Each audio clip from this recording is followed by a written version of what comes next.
Това е човекът, който издава вестник в един брой и страшно се търси. Забравих му точното име.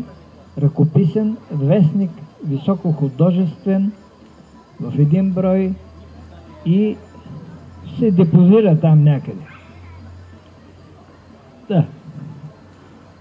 Но той не пише за възпитанието, за безогледността, която е напъпила в град Варна,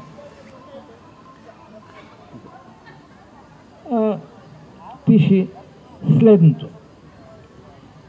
Неговите разказчета са по 3-4 реда. Надгробниче е една птичка.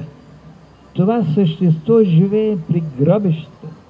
Той има весел нрав и е много страхливо. Тази птица мъти яйцата си в тревите на някой гроб. Има бяло тяло с сиви петънца. Вечерник. Вечерник е името на един бръмбър. Той има странния характер да излиза след залез слънце и да търси тъмнината.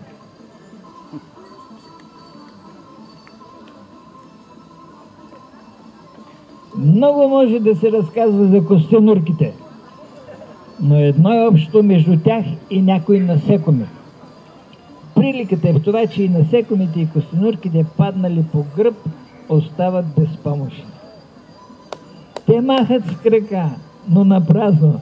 Ако не се обърнат, те могат да умрат.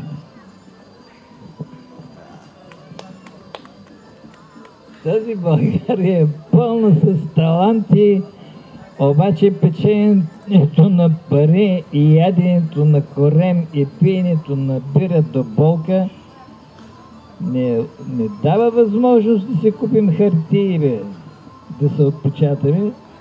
Ами баламосът с някакъв Фейсбук, от който веднага изчезваш и от който такива ръсят такива вируси. Куклите са детски играчки, казва Смирнов. Те са направени от пластмаса. Оформени са като малки човечета. Имат коса, очи, ръце и крака. Някои кукли плачат, някои мигат с очи. Куклите не могат да дишат, но могат да мълчат.